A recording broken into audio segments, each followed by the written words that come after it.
Good morning, everyone. I'm Jane Harman, co-chair of the Freedom House Board of Trustees. My co-chair, Wendell Willkie, and I are thrilled to welcome you to the launch of Freedom in the World 2024, the mounting damage of flawed elections and armed conflict. It's a pretty sobering title. Every year since 1973, Freedom in the World has tracked down how citizens around the world experience political rights and civil liberties. Today, the report covers 210 countries and territories and has become a leading source, I would say the leading source, on the state of global freedom. Over the past 51 years, the impact of Freedom in the World has grown exponentially, helping inform a wide range of people about challenges facing global freedom, as well as highlight opportunities for progress. Business leaders use Freedom House research to make investment decisions. Heads of state, lawmakers, activists, and Nobel Peace Prize laureates cite its findings in their calls to action. Equally heartening, almost more heartening, is the use in high school and college classrooms, helping to inform and inspire the next generation of democracy's advocates. As we all know, we are living through a period of tremendous challenge in global freedom. Authoritarian behavior is on the rise. Regimes are developing more sophisticated tools of repression, and some free countries, including the US, have experienced notable democratic backsliding.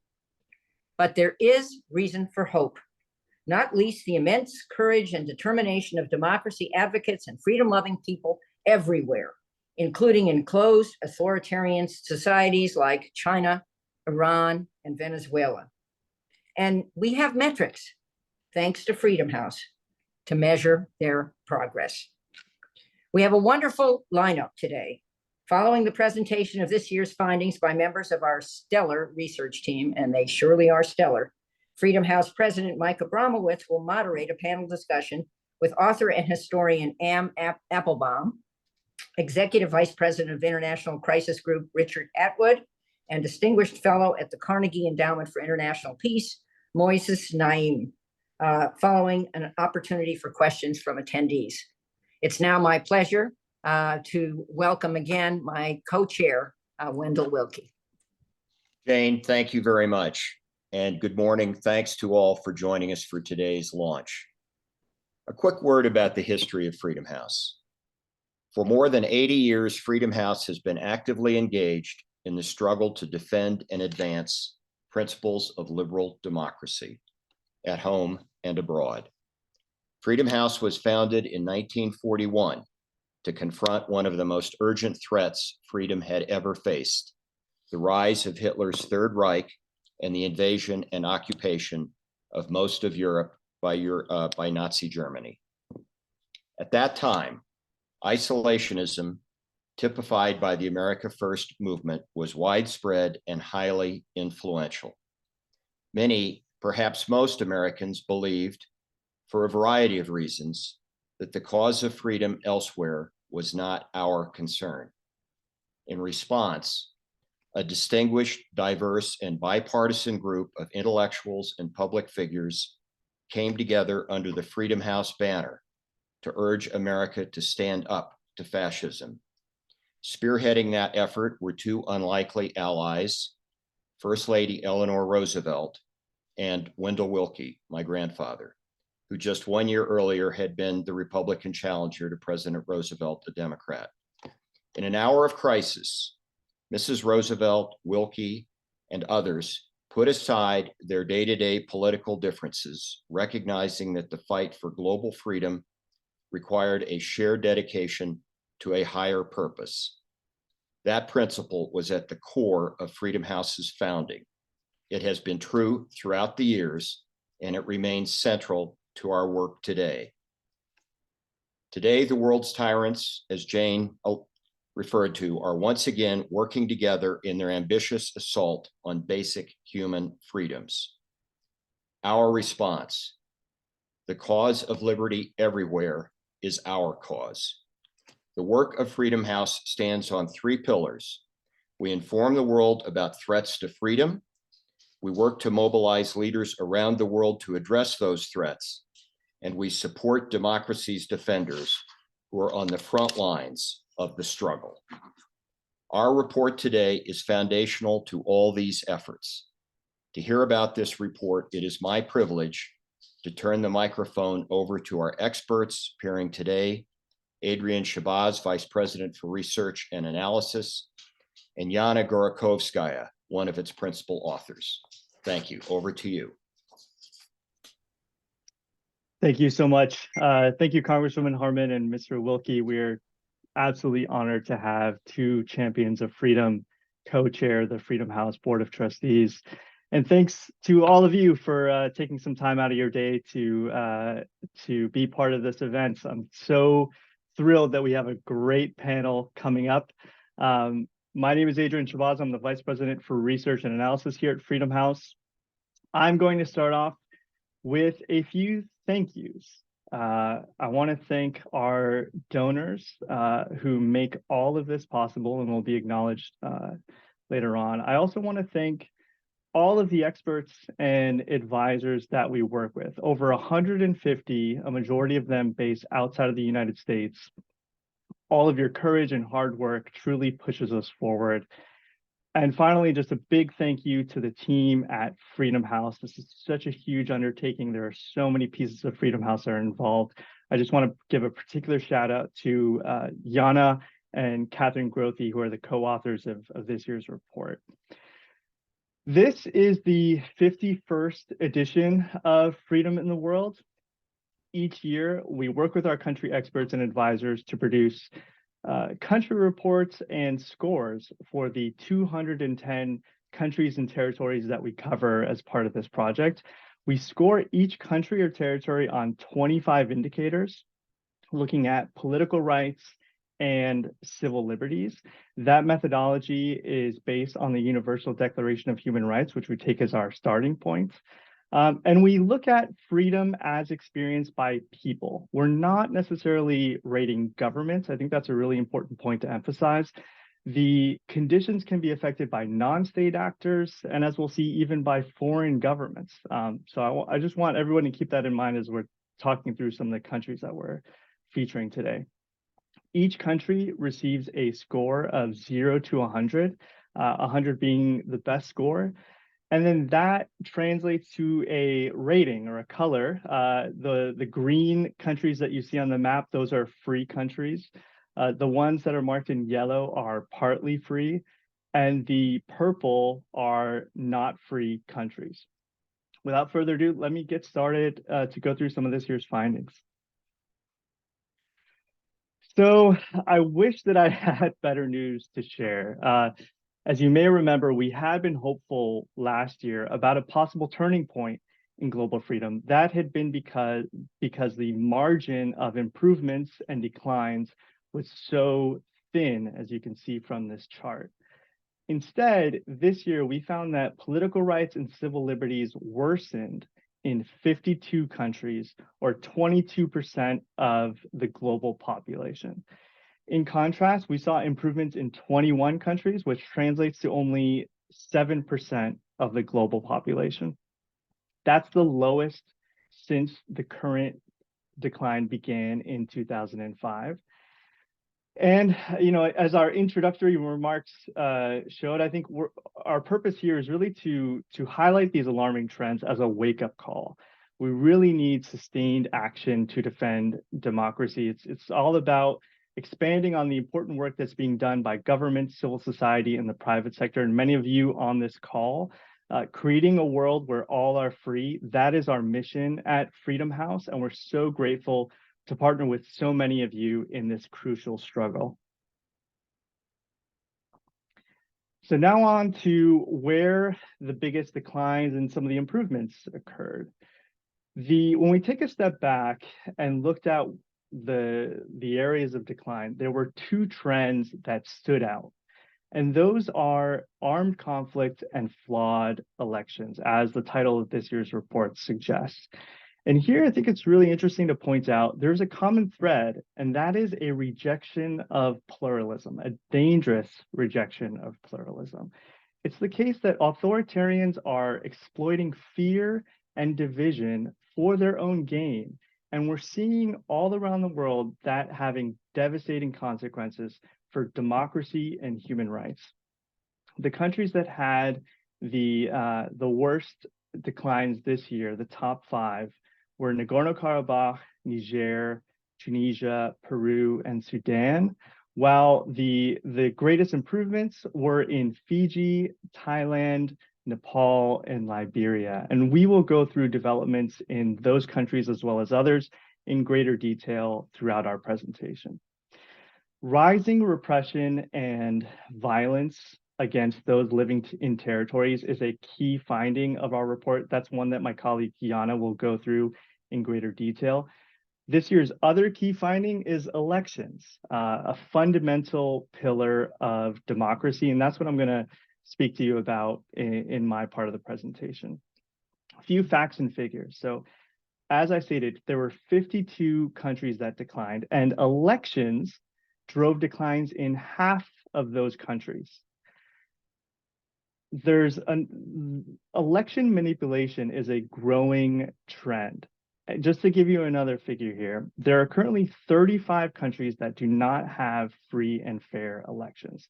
And when you compare that to 18 years ago, when the decline began, it's up from 21. So 21 to 35 today.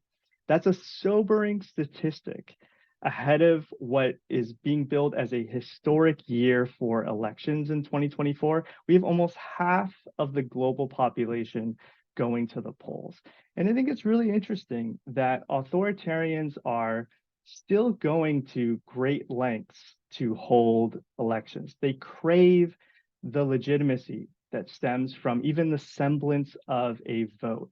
It's just that they resort to a range of tactics to crush the competition. Thankfully, they don't always work. And I think, that's really a really important message as we look ahead into this year's elections. So this here is the playbook for manipulating an election. We identified 5 major types of electoral manipulation that took place last year and that we may see in 2024. These are controlling the competition, changing the rules, leveraging state resources, challenging the outcome, and interference by foreign and non-state actors. I'm not going to go through all of these. There's a lot to cover here, but I do want to highlight a few examples. And let me start with the most widespread tactic. And this is one that we see also in some democracies. And that's the use of state resources and even institutions to tilt the playing field, often for the political incumbent. Poland is unfortunately a good example of this. It declined by 1 point in our index this year. The Law and Justice Party held a national referendum alongside last October's parliamentary elections. This is the first time that it's happened in the country's history. And the questions of the referendum were specifically designed to mobilize the ruling party's base and to circumvent limits on political donations. We also saw that state-controlled media outlets promoted candidates from the ruling party, which for years has dismantled checks and balances and overseen a democratic backsliding in the country. Now, despite all of these efforts, a coalition of opposition parties won the election. And to us, that's a great reminder that the ballot box remains a vital instrument for change. Turning now to the most alarming tactic, and this is one where we've seen a rise in recent years, and it's really alarming to witness. Essentially, we're seeing that ruling establishments are doing all that they can to remain in power, and there are now even attempts to overturn voting results after an election has taken place to prevent elected officials from taking office. Perhaps the best example of that is in Guatemala. This is a country where corruption is a big issue, and there was a presidential election won by an anti-corruption candidate, Fernando Arevalo. He clearly won, and yet the corrupt political establishment tried to prevent him from taking office. There was thankfully a massive response among civil society, indigenous communities, and even the broader public. There were widespread protests, and even the US government restricted visas for 300 people who had undermined democracy in the country. Because of all of this pressure, democracy won, the will of the people was heard, and the presidential candidate finally was able to take office. There's another example that I want to point out, though, of this post-election manipulation, and that's from Thailand, where it looked different and it produced a different result. So last year's election in Thailand was competitive. But it took place under a constitutional framework that was designed by the military junta that took power after a coup. So that means that when the Move Forward Party won a plurality of votes, unelected senators stepped in to prevent them from forming a coalition government. And it's interesting because that same party had campaigned on a promise to decrease the role of the military in politics and to expand free expression.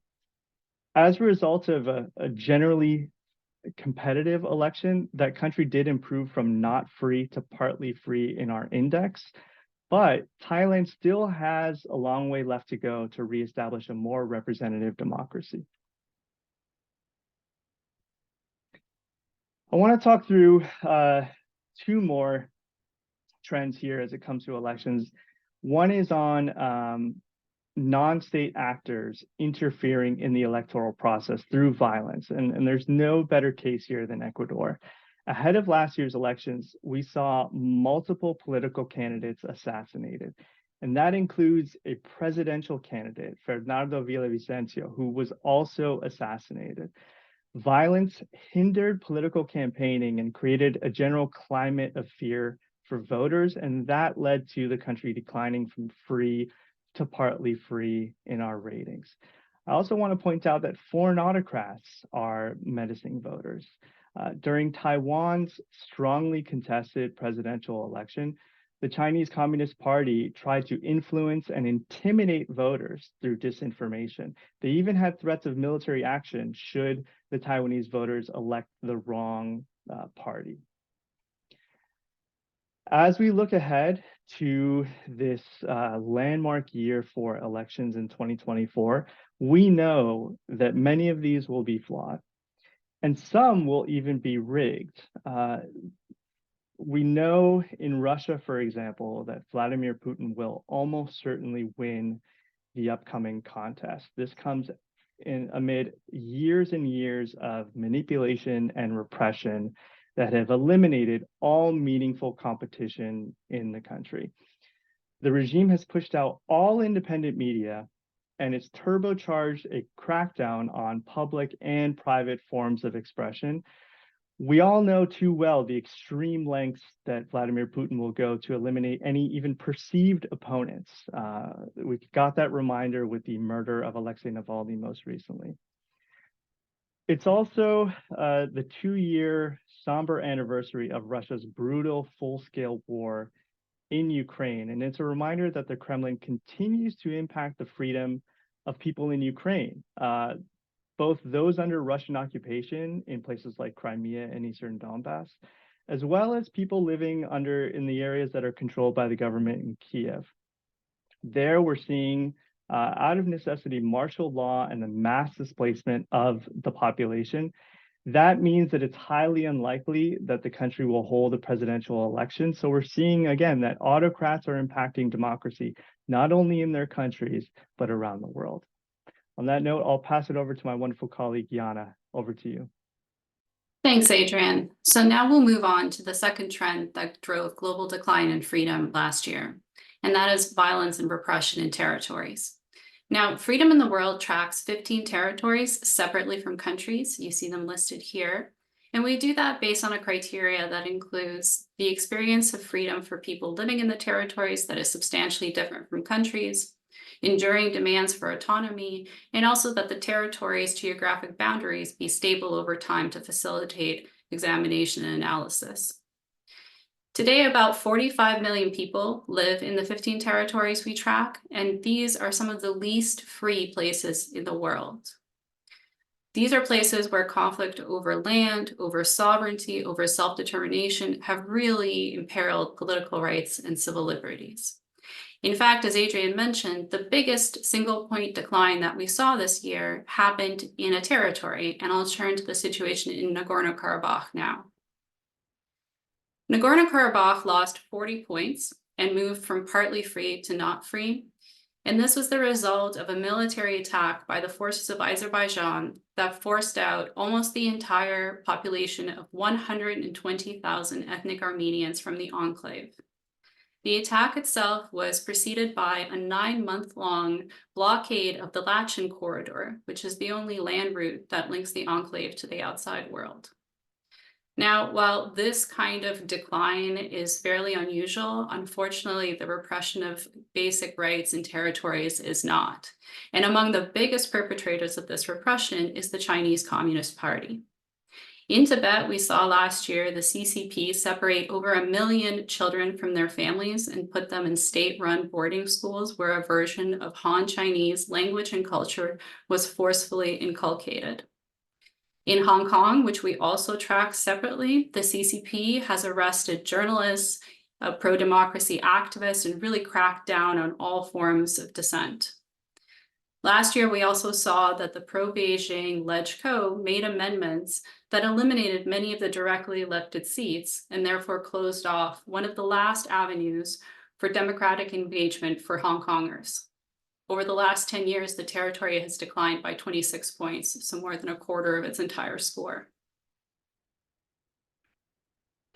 I know that for many people who are tuning in today, the current war in Gaza is top of mind. So let me say a few words about that.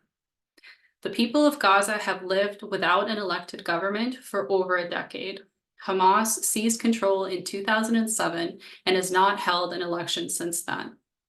What it's done is oversee the corruption of the rule of law and fundamentally restrict forms of free expression and freedom of assembly.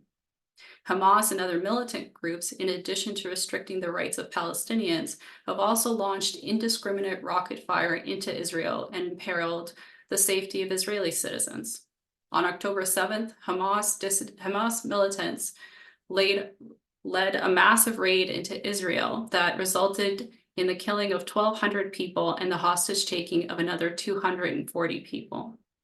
In response, Israel launched an air and ground campaign that by the end of the year had killed 22,000 people, according to authorities in the territory. It had also displaced over 2 million Palestinians internally. Gaza Strip's score was already among the lowest in the world, and today it is just 8 out of 100. It declined further last year because Israel's campaign hindered the delivery of humanitarian aid and led to the widespread destruction of schools, hospitals, private businesses, and homes. Long before the current war in Gaza, Israel's democracy has been backsliding. The country's score has declined by 10 points since 2008. And much of that decline has been driven by the adoption of policies that seek to extend control over the occupied West Bank and in the Gaza Strip. Due process has been degraded by the authorities' detention of thousands of Palestinians, efforts to limit judicial review of government decisions, and efforts to not nominate judges for vacancies on the courts have all weakened judicial independence. A swath of discriminatory laws that undermine the rights of Arab and Palestinian citizens have also been adopted, and we should say that those citizens make up 20% of Israel's population. Israel today is at a very important democratic crossroads, and little improvement can be expected for the safety of Israelis or for the freedom of Palestinians if people are not allowed to exercise their democratic rights to elect governments that will protect both liberty and peace. So that brings us to the end of the review of the major trends that drove the global decline, but there were also trends in all the regions of the world. And so I'll go through those quickly now, starting with Africa. In Africa, freedom declined. This is actually the 10th year in a row that freedom declined in Africa. In Nigeria, Madagascar, and Zimbabwe, elections were marred by violence and accusations of fraud. In Niger, a military junta overthrew the elected government, and that actually led to the biggest decline in points, 18 points for any country. Worryingly, Niger actually became the 6th country in the Sahel region of Africa to experience a coup. And those countries that had experienced previous coups, including Mali and Burkina Faso, degraded even further. In conflict in Sudan and the Democratic Republic of Congo resulted in widespread human rights abuses. We're also obviously watching the developments in Chad, another country that had a coup in the same region in 2021. Now on to the Americas. 9 countries experienced declines in the Americas and none improved. Adrian already talked about the situation in Guatemala and Ecuador, but in El Salvador, President Naim Bukele further concentrated power. 2 years ago, he reshuffled the Supreme Court in order to allow himself to stand for a 2nd consecutive term as president. And more recently, his party changed electoral rules in order to hinder the ability of the opposition to win seats in the national legislature.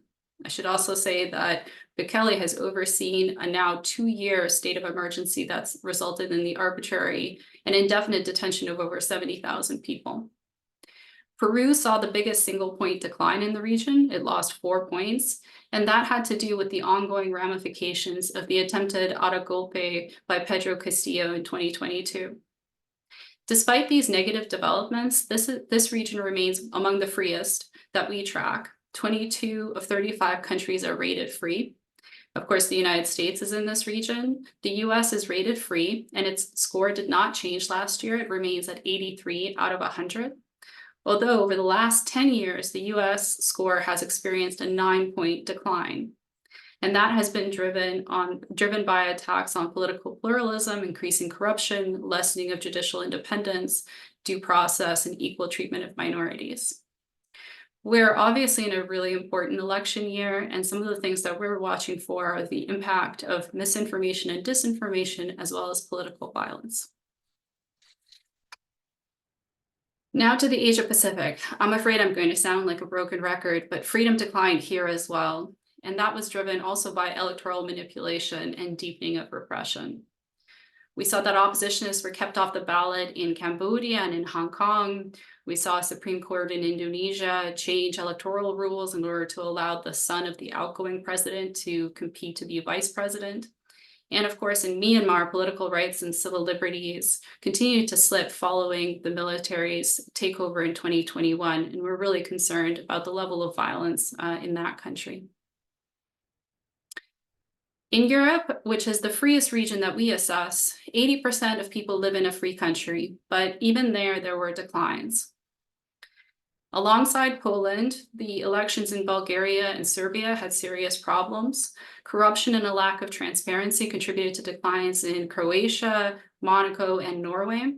However, on the bright side, Estonia and Latvia introduced measures that improved the legal equality of LGBT+ people.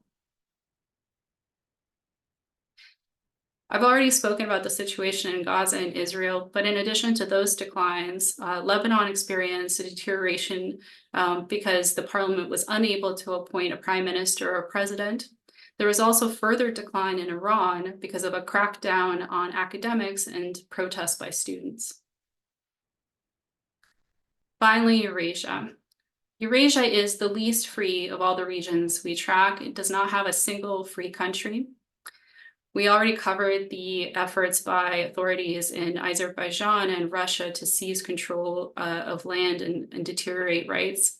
But I should also note that in Tajikistan, which is one of the world's least free countries and scores just 5 out of 100, authorities placed harsher restrictions on civil society that provided humanitarian aid and also persecuted members of the Pamiri minority group. I want to highlight that as of right now, we have 54 country and territory reports up on our website, and we will post the rest on a rolling basis throughout the next few months. I really encourage people, if they want to dig in to any of these findings, to look up the reports. And we will also be providing some of the reports from the Latin American region as well as Ukraine in several languages. Now, I have covered a lot of bad news, and that accurately represents the developments in 2023, which were really devastating for freedom. But as there are every year, there were positive stories all around the world, and we think it's really important to highlight those. So starting with Liberia's election. Liberia's election was free and fair, and importantly, it was the first to be administered by Liberian authorities without the aid of foreign assistance since the end of the civil war in that country in 2003. It's a really positive bright spot in West Africa, which, as we've discussed, has experienced coups and violence in the last few years. Bucking the trend of repression of LGBT+ people in Africa, a court in Kenya actually pushed back against the government's refusal to register the National Gay and Lesbian Human Rights Commission. In Nepal, amendments to the Citizenship Act extended citizenship to 400,000 previously stateless people who were born in the country and allowed them to participate fully in the political system there. And finally, in Georgia, citizens mobilized against the government's effort to adopt a foreign agents law that would have hampered the work of independent journalists as well as civil society. Our recommendations. Obviously, there is an intensifying assault on freedom, and that requires urgent action. In this unprecedented year of elections, the most important thing that democracies can do is commit to free and fair elections at home and stand up for the same abroad. That means quickly and forcefully condemning coups, power grabs, any efforts to manipulate elections, as well as any efforts to deny the outcome of elections. Democracies must also continue to stand with Ukraine. It's very important that Ukraine win this war. Events in Nagorno-Karabakh and the Gaza Strip also remind us that populations without self-determination are at risk of extreme human rights violations. And so to help counter this, democratic governments must champion international law and be advocates of the peaceful resolution of conflict. To counter the global decline in freedom, democratic societies should provide steady and flexible support for those on the front lines of the fight for freedom. This includes pro-democracy activists, human rights defenders, and journalists. Democracy should hold autocrats accountable for human rights abuses and corruption and prevent their efforts to try and evade the rule of law. They must also push back against efforts by autocrats to redefine the language of democracy, especially at international organizations. And last but not least, democracy should protect activists working in exile from the threat of transnational repression and work for the liberation of all political prisoners. People working in exile and people that are in prison today for their political activism are among the bravest defenders of democracy, and they deserve our support. Before I conclude, I want to say a few words about the Freedom in the World Junior Fellowship. This is the program that is now in its third year. Through this program, Freedom House hires recent college grads to do a 9-month fellowship working on freedom in the world, where they liaise with our advisors and analysts, they help with data analysis, and they even provide written output, including some of the regional summaries that I went over. This is an incredibly valuable fellowship program that benefits Freedom House, but also deepens knowledge of democracy and human rights for young people interested in these subjects. We really can't say enough good things about this program, and I want to say a special thank you to Gabby, Eva, and Saring, who are our fellows for this year. Finally, I want to thank the support of our generous donors. You see them listed here. Dutch Postcode Lottery, Google, Hartford Foundations, Yalens Poston Foundation, the Merrill Family Foundation, which provides support for the Junior Fellowship, Meta Platforms, Robert Tuttle, and Maria Hummer Tuttle. We're really grateful for the support of our wonderful donors. We are a nonprofit that relies on the support of donors, and if you are interested, please visit our website, freedomhouse.org/donate. Thank you very much. And I'm going to now throw it over to our president, Mike Abramowitz, for the interesting panel discussion. Thank you very much, Yana. And thank you to you and Adrian for a really terrific presentation. Lots of fodder for discussion. And I want to just echo something that Yana said, which is there's a huge amount of information, analysis, and findings on our website at freedomhouse.org. So I would really encourage everyone to look at that, including dozens of country reports, which have more granular detail for the academically minded among the audience. We have a great panel, two amazing leaders in analyzing and writing about democracy, Moises, Naim, and Applebaum, who I don't really think need much introduction, but we're also happy to have a rising star, Murithi Mutiga from the International Crisis Group, a tremendous nonprofit organization which does great work on conflict. So we're pleased to have Murithi, who's actually stepping in for his colleague Richard, who couldn't be with us today. And so I would encourage Moises and Anne to come on the Zoom, and we will start the conversation. I wanted to, first of all, just have a kind of a quick lightning round. Let me say one other thing. We do have we have hundreds of people on this call, so I'm not going to be able to call on anyone to speak, but I will ask people to drop questions in the chat, and the team at Freedom House is monitoring that chat, and they'll get me the best questions, and we'll make sure we get as many questions in as we go along. But I just really would like to ask the three panelists, maybe starting with Anne, just what are your quick reactions to the general findings? What stood out to you? What surprised you? What didn't surprise you? Just your quick reactions to the new report. Anne. So obviously the democratic decline is something that we've all seen and experienced, including in the United States and Europe. So it's maybe you were delicately avoiding that issue, but when the countries that have been leading democracies for a long time begin to fail, then the impact is spread quite widely. I think I would draw a distinction between countries that are still democracies and where change is still possible, and I would include, for example, Poland was an example of that, a country where there was an assault on democracy and on democratic institutions, but it was still possible to win an election, and countries where really it's not possible anymore, and that would be Russia, where there isn't going to be a real election and Vladimir Putin will not have any competitors. And I think we need to think about these two groups of countries in different ways, and have a different set of policies towards them. We being the community of people who promote democracy, not we the United States or we Europe. But the paying attention to democratic decline and encouraging countries to fix it is correct in one place, and then finding ways to deter the true autocracies, I think is a separate set of policies. No, thank you for that. And just by the way, we are not certainly trying to sugarcoat what's happening in the United States. Freedom House has really documented a very concerning decline over 9 years. And in fact, this year it was steady, but I would say the events in the United States are quite consequential this year. And we do want to get, just flagging for all panelists, I want to have a specific question about that coming up. But Moises, what is your quick reaction to the findings? You've been a great chronicler of this issue yourself. So first, congratulations on the report. It's interesting and unique, and thank you, Freedom House, for keeping this going for so many years. The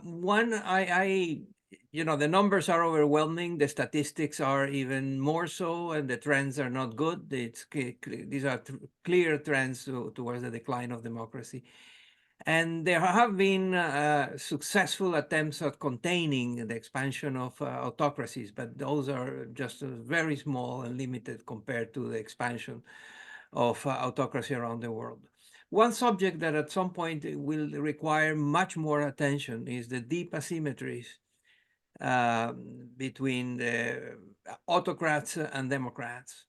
As you pointed out, and the report also highlights, there is a lot of dictators and autocrats that are masquerading as Democrats that hold elections and have freedoms and all that. That is not true. But the point that I wanted to get at is the asymmetries, and the asymmetries in money that between these two contending, between the autocrat in power and those, the opposition that trying to bring democracy to the country. So the asymmetry in money is quite amazing. And especially given the sources of the monies that these autocrats very often use. We have seen a criminalization of the state in the sense that it has always been there, but now it's not from outside the government pressuring the government, that the government has become an organized criminal organization. And they are active in politics, and they are active in international politics. They have the luxury of coordinating without any accountability or transparency. They can use the resources, the diplomatic resources, the military resources, the political resources, and so on. So the asymmetry in money and the asymmetry in capacities between the autocrats and the Democrats is quite sad. And we need to take a closer look and understand better what are the dynamics around the criminalization of the state and how these autocrats very often have become a organized criminal organization. Thank you for that, Moises, and thank you for raising that important point. Murithi, welcome. Give me, you're there in Nairobi, I believe, and so have maybe a different vantage point on these global trends. What stood out to you from the Freedom House findings this year? Yeah, no, thanks, Mike, and congratulations on the report and all the important work you do. Thanks for having me. I'll just make two quick points. One is that obviously we seem to be living in an age of license. And I think what particularly worries us when we look at the conflict prevention efforts within the continent is that people not only take very extreme decisions, but they get away with them.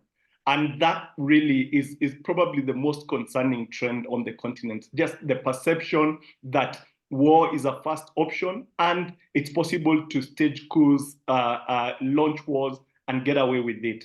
I think the second thing, which is slightly more uplifting, is that I like that you highlight the positive elements. I think that if you looked at Liberia a couple of years ago, you wouldn't have conceived of an election which not only was free and fair, but led to a transition.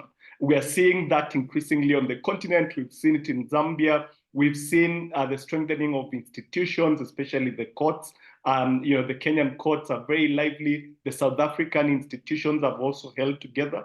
So it stood out to me that we need to pay attention to the success stories and maybe see what needs to be done to invest in strengthening. Thank you for that. Let me just follow up with one quick question. Since the Gaza war began in October, there's been a lot of conversation around the world about double standards. And I'm wondering if you see, putting aside the merits of the arguments or the policy disagreements there, what kind of impact do you think that is going to have on the efforts by democracies to support each other and to support democracy and human rights? Is that having a damaging impact in your view? That's a really important point. I think that we have to look at it two ways. One is that, yes, I think double standards need to be called out, and I think we all need to hold ourselves to consistent standards. We need to pronounce ourselves with clarity wherever international humanitarian law is not obeyed. But I think the second thing we should worry about is that who might weaponize this question of double standards. I think very often it might end up reinforcing people that want to get away with flouting the law. And so there's a bit of opportunism, in terms of the way that argument is deployed. But I think that without question, the war in Gaza has been a huge blow to the credibility of the West, if we are being frank. And those are the conversations we see in places like Nairobi, and elsewhere on the continent. And obviously, you'll have seen South Africa's case at the International Court of Justice. So yes, we should worry about double standards, but we should also not allow people to use that argument as cover for getting away with murder. Thank you for that. Let me dive into a couple of the regions of the world, and starting with Anne on Europe and the broader Europe. Orban and the Law and Justice Party in Poland and other forces have seemingly been on the rise, although the Polish election is kind of interesting. What do you see, Anne, as the future of the conservative populist movement that seems to be in varying degrees of strength in different European countries? So conservative is a word I wouldn't use to describe it, actually. I mean, and even populist is a little is difficult. I mean, these are radical autocratic political parties that are characterized by their use of culture war as a way of disguising real policy and distracting people from from normal politics. So the discussion is about gender, or it's about feminism, or it's about issues that make people angry, or it's addressing the possibility or reality of demographic change as a way of distracting from healthcare, roads, schools, all the things that politics used to be about. And this is now a tactic used by lots of political leaders and in a huge range of democracies around the world, and some autocracies as well. And it works when the leader of the so-called populist party is able to make and keep those issues at the center of political debate, and people become polarized around, around gay rights, or around around abortion, or an issue like that, and then he's able to distract them from other kinds of issues. I mean, very often these kinds of parties are corrupt, and they use the veil of populism to hide and disguise their corruption. I mean, that's certainly the pattern set in Russia. That's what we have in Hungary. That, as it turned out, was what was happening in Poland as well. And so the ability of opponents to return to real politics, to have real conversations about the real economy, is often the best way to defeat those kinds of political parties. I mean, I don't think they're going to go away. They are responding to something real, which is the very rapid speed of political and social and demographic and, above all, informational change, in every country around the world over the last decade. And they if you want, kind of capitalize on the anxiety that people feel about change. And they turn the political conversation to turn that anxiety into anger and emotion. And as I said, to take people away from the more mundane things that politicians actually do and that governments actually do. And so, I think they're now a permanent part of the political landscape. They will rise and fall. The Poles did defeat them. Hungarians have not yet defeated their populists, but there are other populists rising. You can see them in France, you can see them in Latin America, you can see them in elsewhere. So I think this is now a permanent piece of the landscape. Political parties that use culture war to disguise corruption, and also, in many cases, to disguise their assault on democratic institutions. Thank you, Anne. Let me just ask you a very quick follow-up. So this is the year of elections. You have the EU elections and a number of other big elections in Europe. Are there any ones that you're looking at that you think the populists have a strong chance to make significant inroads? So the EU elections are very specific and unusual kind of election, and I do expect that there will be gains for these so-called populist autocratic parties. They won't win, but of course, if they have larger proportions, larger numbers of members in the European Parliament, then they have more impact more broadly on EU policy. So it's hard to, they aren't going to control anything, but their voices will, may well be heard. Although, these kinds of parties sometimes do better in opinion polls than they do in reality. Much in the EU elections, as in the Polish elections, as in the US elections in 2020, an enormous amount depends on how many people vote, how many people are motivated to vote.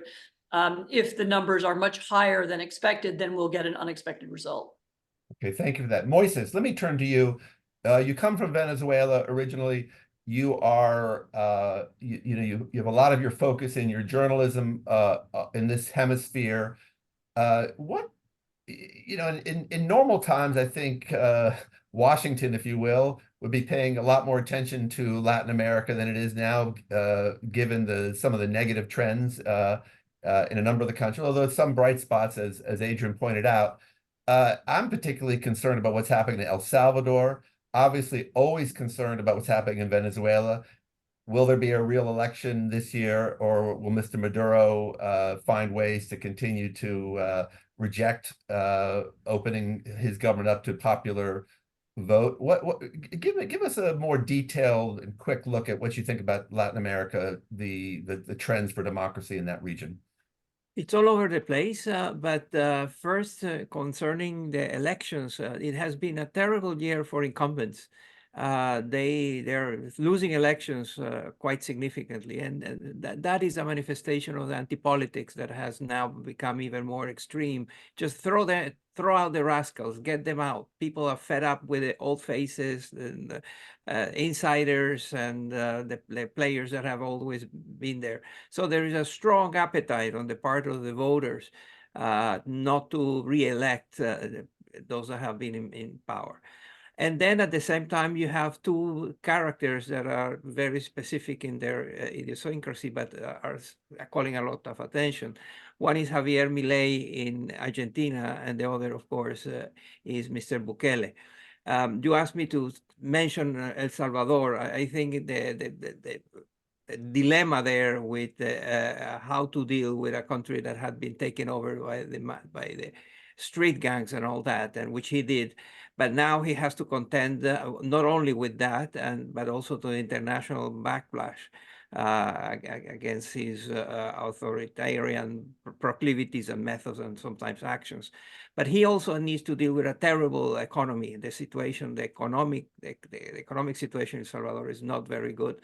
And he has to deal with the international civil society activists that are fighting for, denouncing the violations of human rights and all that. And in the rest of the region, we have an election in Mexico that may bring the first woman president to that large country. There will be elections also in several other countries. And the results will be deeply infused by the sources of funding and again, what I said before was going to become a very important issue, the access to money to run these elections that are becoming very expensive. But by the way, I'm glad you mentioned Mexico. Do you see if the lady who's now favored to win does win, how much continuity do you see between her and AMLO in terms of style, approach to governance? There are two main contenders that are women, and one that is very close to AMLO that has been designated, finger-pointed as their successor, and she will win, and I think she will essentially continue the type of policies, but she will bring also some novelty and some modernity to some of the things that AMLO has done that are essentially looking back and part of the past. I think she will try to identify innovations and new things that can be done in that country. Thank you. Murithi, I want to talk, you are the Africa Director for Crisis Group, and I do want to talk about the continent. It's a huge continent with many different stories there, many different trends. Let me just drill down, first of all. You've had this amazing return, maybe not so amazing, but terrible return of the military coup as sort of a that we thought had maybe, passed its sold-by date. But I think 6 countries in the Sahel have had coups in the last several years. Why is that happening? You sort of alluded to it a little bit in your opening remarks, but give us a little bit more perspective on why that is happening and what you think needs to be done to stop it. Yeah, no, thanks, Mike. And just to say that one of the remarkable things about a lot of these coups was the reaction of the public, which seemed to welcome some of them. Of course, every coup is different. Every context is very different. I think that should really concern us. Some have wondered, is this a rejection of democracy? Does this signal that more and more Africans, are turning away from democracy? In fact, the clear answer seems to be no. We have very strong survey data. The OSF did this massive survey. The UNDP also conducted a survey that found quite strong support for democracy. But I think we should see it as a rejection of elites, a rejection of leaders that deliver very little to the public, and state authorities that basically are centered in the capital, do very little for places outside the capital. So it's more a rejection of elites than a rejection of democracy. I think two more quick points, which is that we have to worry about the interplay between global development and a place that has weak states like Africa. I think that it's the continent that's really struggling to recover from the COVID pandemic, from climate stresses, from global economic tensions, from Russia's invasion of Ukraine. So if you look at inflation on the continent, it stands at 15%, 3 times the global average. And this is driving a lot of discontent with leaders, and we have to think about it, and especially the debt bomb. I think that we need to look at ways to try and ease some of the suffering. And then very quickly, I think we really have to think about how to stop this spreading. We still see that East and Southern Africa, still there's respect for democracy, institutions are growing stronger, but we cannot assume that it will not spread, because, as I said, the coup leaders are getting away with it, and so that might encourage more coups. Let me ask you, if I may, one quick follow-up. One country that I think we're deeply concerned about is the future of South Africa. There's a big election there this year. I think there's a possibility, at least according to the press, that the ANC could possibly, drop below 50% in the polling, and would have to have a coalition with another party to stay in power. Why is the ANC dropping, and I think more generally, what do you see as the longer term viability of democracy in this super important African country? That's a great question, Mike. And I would say there are two paradoxes when you look at South Africa. One is that the politicians have failed. The ANC has not really delivered. The economy is not dynamic. Crime is very high. And that has really sucked down on its popularity. But at the same time, institutions in South Africa remain very, very strong. And I think that should give us a source of hope. Elections are clean. The courts are very strong. The Constitutional Court is a real defender of democracy. I would say that I think the future of democracy in South Africa is relatively secure. But the problem is that if the political elites continue to fail, especially when you look at the numbers of unemployed youth, when you look at the crime, which, very frightening statistics, if they continue to fail, will that lead to demoralization? Will it lead to less participation? We saw an election in Nigeria that had a remarkable 27% turnout. That's remarkably low for such a large country. So I think that institutions in South Africa remain strong. I'm relatively confident the election will be clean. The result will be respected, but South African elites need to do more, and they need especially to turn the economy around, or it will lead to greater and greater disillusionment and a rejection of politics potentially. Thank you very much. Okay, I'm gonna open it up to questions in a minute, but I do think just to kind of with Anne's initial note in the back of my head, I do want to talk about the United States, because I'm frequently on some of these panels myself, and I'm asked about the elections this year, and I think it's clear that the United States is probably the most consequential election in the world. I think that's fair to say. I think we would all agree on that.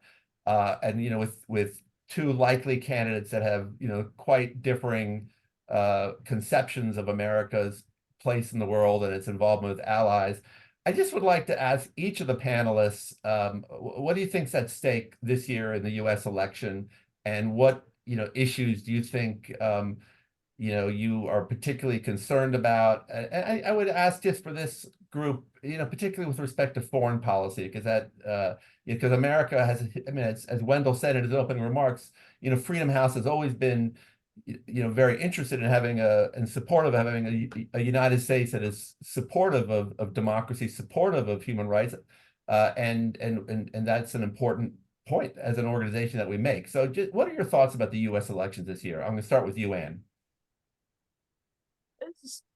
At stake in the US election this year is the question of whether the United States will go on being the leader of something like a Democratic camp, or whether the United States will begin to ally, probably transactionally, with autocracies. We already have some hint of what could be to come if we have a change of president, if Joe Biden loses and Donald Trump wins. Because Donald Trump has already operationalized a minority in the Congress to block U.S. aid for Ukraine, for Ukraine's self-defense against an invasion by Russia. And there are many different explanations for why he's doing this, but clearly the effect of it will be to weaken Ukraine and allow some kind of Russian victory or some kind of partition of Ukraine. So that's just one example out of what would be many of a big shift in the U.S. role in the world. The U.S. would not be seen as a defender of democracies or aligned with democracies in any way. It could become something very different. I think that is at stake. Thank you. Moises. I share that. I don't think this is politics as usual, where you have a candidate, two candidates that offer their platforms and their personalities and biography and try to win elections on that basis. I think if Biden wins, he will have limited, his 4 years will be part of what he delivers. But if Trump wins, I think he's going to make decisions, some very obvious, some less obvious, that will undermine checks and balances and will make the United States less democratic than it is now. Thank you. Murithi, what's your view, again, from Nairobi? I think it's an interesting vantage point. There has been much criticism of the U.S. Role in the world. Do you feel like how consequential is this election from what you're hearing? For sure, what the US does matters. I'll give you a quick example with Sudan. 20 years ago, it was the US that was leading diplomacy. We've seen in recent years a greater turn towards isolationism, actually, which predates Trump. We saw a reduction in US involvement on the continent, including in the later Obama years. What does this mean? Sometimes it yields a vacuum. And then you have very ugly competition among other actors that are trying to fill that void.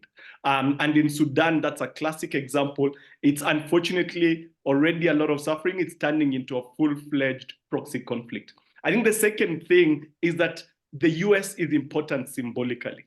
And when a democracy in the US is strong, certainly it encourages and gives succor to civil society and to others that favor the democratic camp.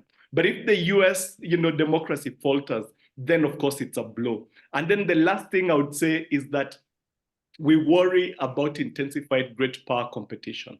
And I think people have memories of the Cold War, which was cold in the advanced industrial world, but very hot in places like Africa and of course elsewhere.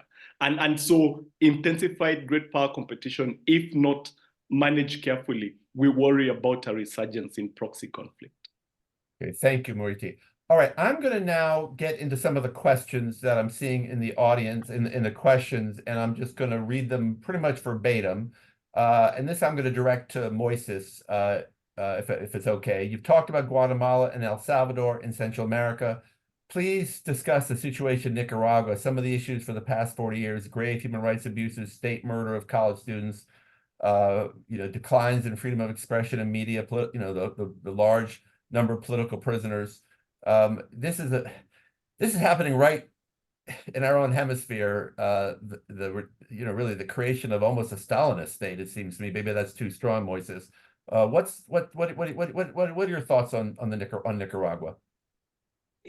Well, it's all what the person asking the question says. Or the numbers are horrible. The situation is terrible, and the international community doesn't seem to be able to do anything about it. This is just another example of the incapacity or the lack of capacities that the international community, or including notably the United States, in intervening in what clearly is a horrible situation.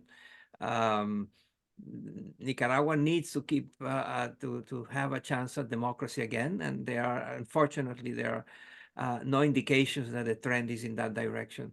But again, what Nicaragua, a small, poor country, shows is how limited are the capacities of the pro-democracy movement to stand against these authoritarian regimes.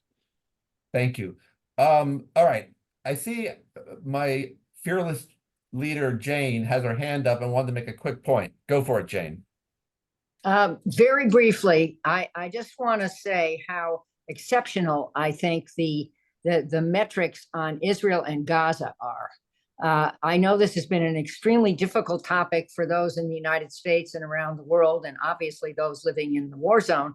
But the fact that there are careful metrics applied to both sides, and that there has been a deterioration of freedom on both sides, really should educate a lot of people who are believing false narratives on either side. So I wanted to commend the staff, and especially Adrian and Yana, for the exceptional work they've done on this topic.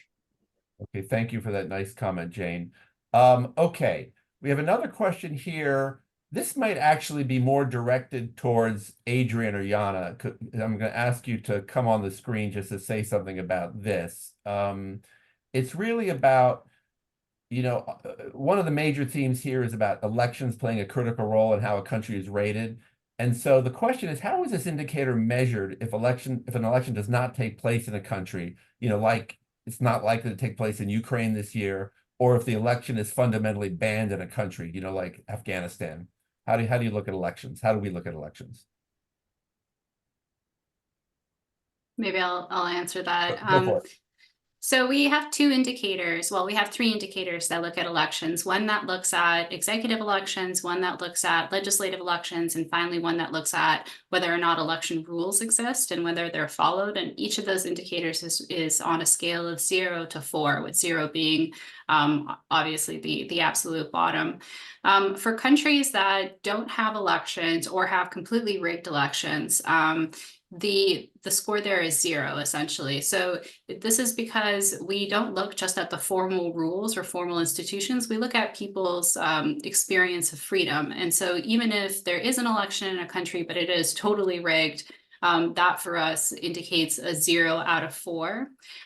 For those countries that do have, some form of elections that are not fully rigged or have not canceled their elections, it's important to note that we update those scores only in the election year. And so we don't kind of anticipate electoral change, nor do we backtrack to reevaluate the election. It's really about the conduct of the election, not who won or lost, but how it was implemented and observed.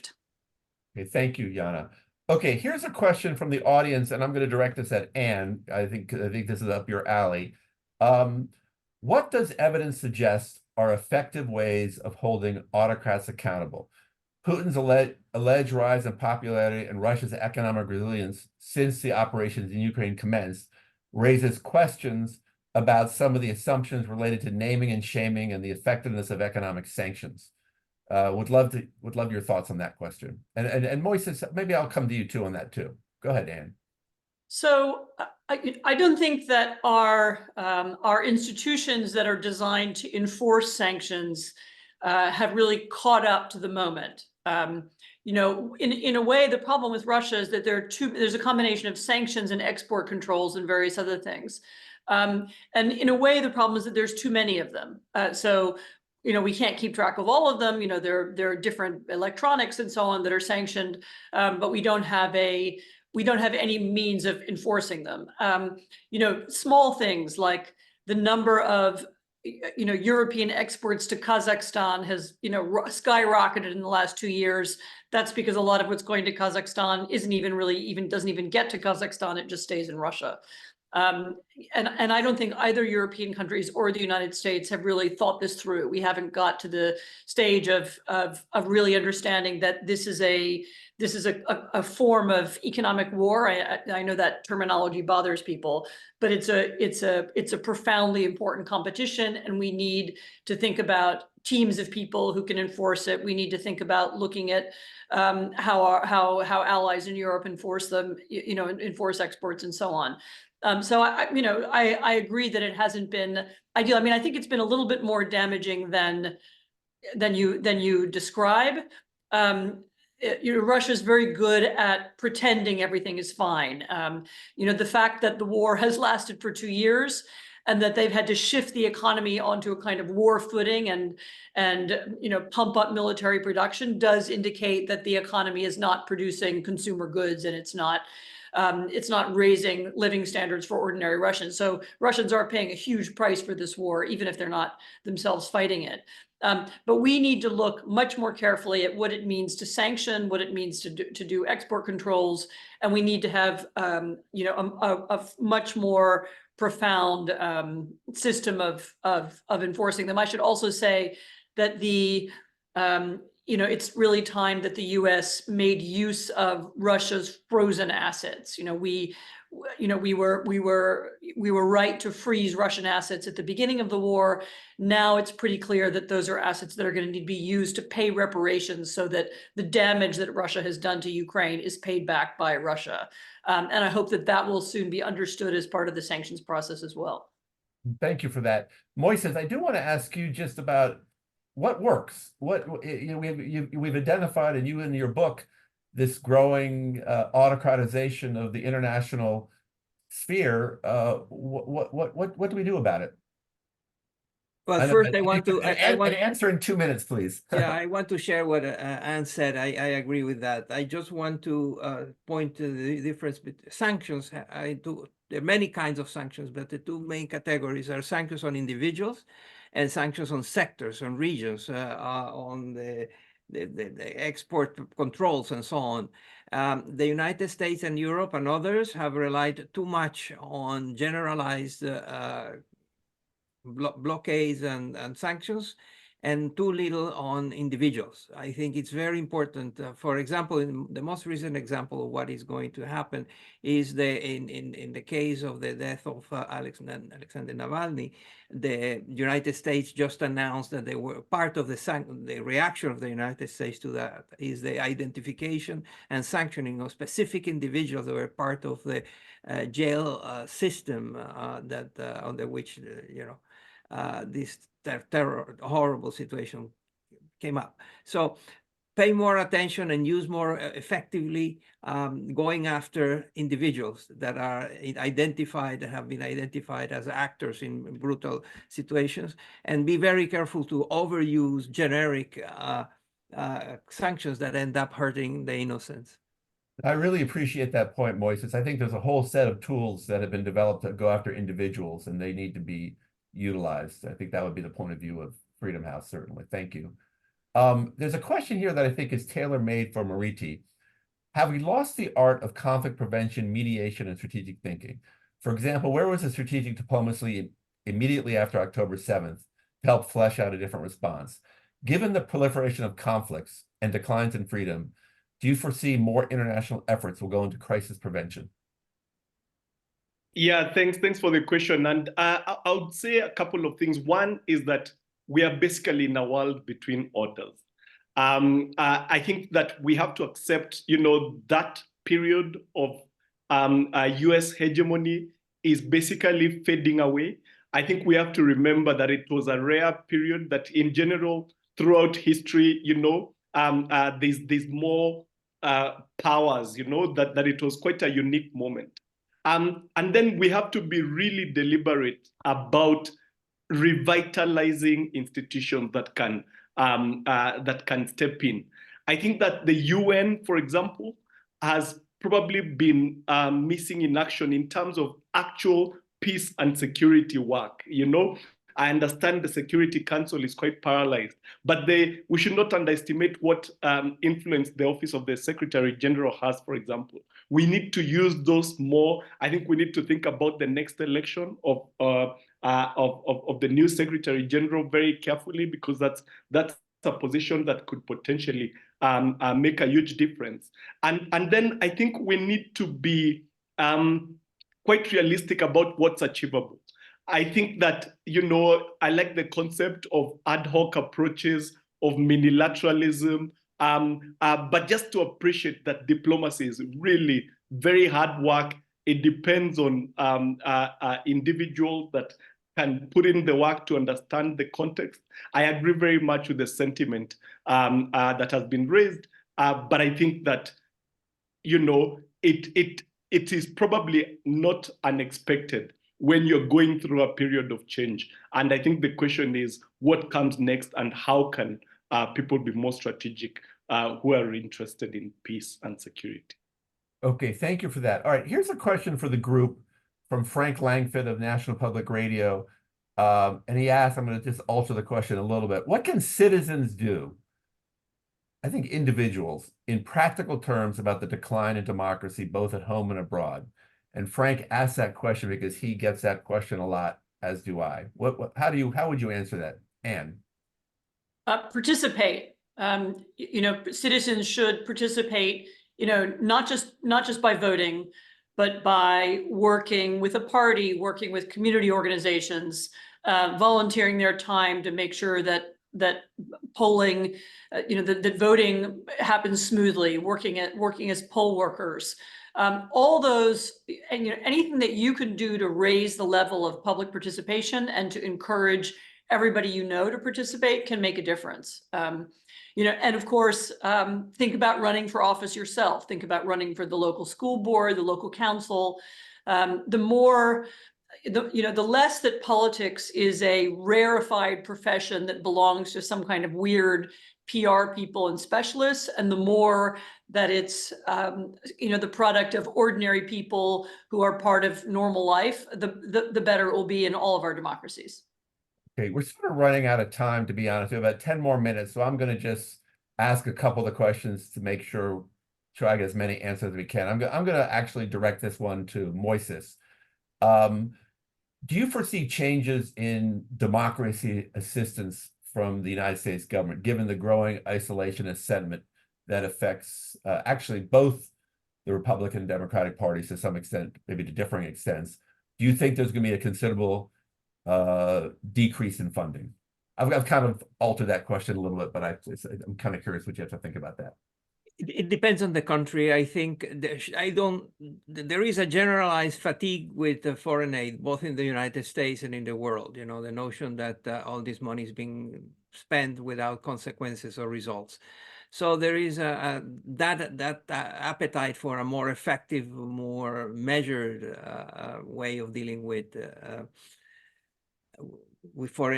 aid, but the structural reasons why the United States had such a wide-ranging foreign aid agenda is because it's a superpower, and it will be forced into participating in moments or regions and conflicts that elsewhere. And we have no choice. We will not have the choice of us just being a standby observer. Right.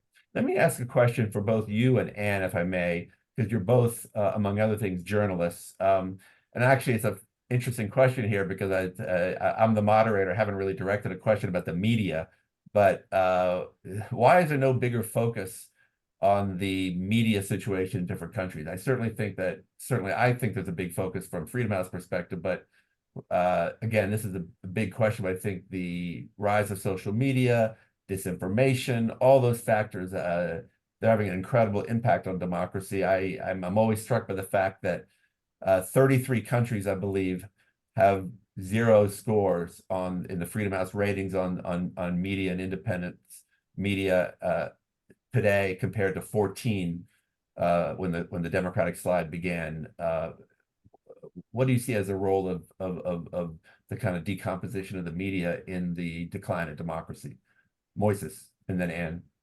Well, this has to do with the lack of resources that are, or the the limitation in resources available for media struggling everywhere for different reasons, but the need to support it financially, it's there, and of course media has to play an important role. The problem is that it's in deep transition, and it's beginning to discover aspects of, for example, as Anne was saying.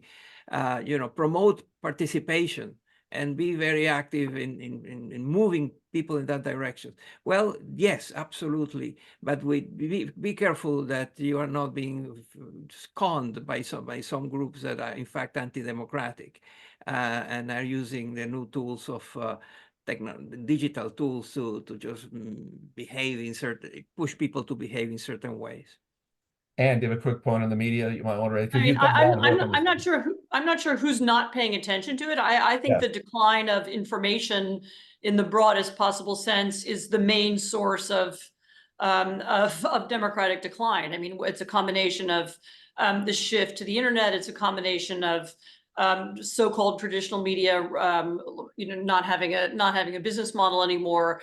The huge soup of information that people have has led to the rise and spread of conspiracy theories that have done damage not just to democracy but to almost every other aspect of public life. I mean, I think it's maybe it's one of the most central and most important factors in the decline that you're describing. Okay. All right. We have 5 minutes left. I'm going to pose a final question to each of the panelists, which is also again drawn from the great questions. I'm sorry, I'm not going to be able to get to all the questions in the audience, which is really about, the question really is, does Freedom House, but I'm going to ask you, the panelists, have any optimism for the future of democracy, or are we set in a downward spiral? I can certainly say for Freedom House that we are very long-term bullish on democracy. I think that's the general story of trends, but we are in a very difficult period right now. But I certainly think that there is a strong demand for democracy. You see the level of protests in countries like Myanmar, Hong Kong, Sudan, Belarus. There's still protests in Russia, and I saw yesterday that sadly the head of Memorial is being sentenced to prison for spurious charges. But really the question for this panel is, what specific thing gives you hope about the future of democracy? And I'm going to start with you, Murithi. Yeah, I think it's a really important point. And I would just add to what Anne said a little earlier. I think that it's important to avoid despair. I think we've seen that in some cases, you can still achieve results. I'll give a quick example, which is in Nigeria. We had the protest movement that really rattled the elites. In Sudan, very few people gave the youthful protesters a chance. Certainly I didn't. I thought that the protest would be crushed. They still achieved a lot, although the moment was squandered by elites. So I think we should avoid despair. I think that incremental change can come, and I think we just have to keep fighting. Moises. Tells us something about the future to watch all these dictators and autocrats trying to disguise as Democrats. It is a very powerful, coveted characteristics that people saw, even if they are doing in practice the contrary. So long term, the need to be seen as a democracy is a strong indicator of what are the mood of the people. Thank you. And Anne, you can have the final word on this issue. What gives you hope? I think that the desire for justice, the desire for fairness, the desire to have some influence over your government so that the government reflects what ordinary people want is intrinsic to humanity. I mean, it's not an accident that this kind of language returns over and over again, repeats itself over and over again, even in places that have never been democracies or have very little chance of becoming democracy. I think it's the form of government people most want, and that's why it will the push to have it and the push to overthrow dictatorships will never end. Well, I want to thank you for that great answer. I want to thank all the panelists, Moises, Murithi, and Anne, for participating with us today. I know how busy you are. It means a lot to me personally and to my organization that you would give us an hour of your time to be here. I'd like to lead a virtual round of applause for you. I also would like to really thank the Freedom House team, all of us. It's a huge team effort. It's not just the research folks, it's the comms team, it's the development team, it's the advocacy team. Our people are going to be, fanning out over the next several weeks and months to brief policymakers about these important findings. Anything that people on this call can do to amplify our message would be greatly appreciated. And please go to freedomhouse.org for additional information. I think we're done. And thank you very much to all for joining us today.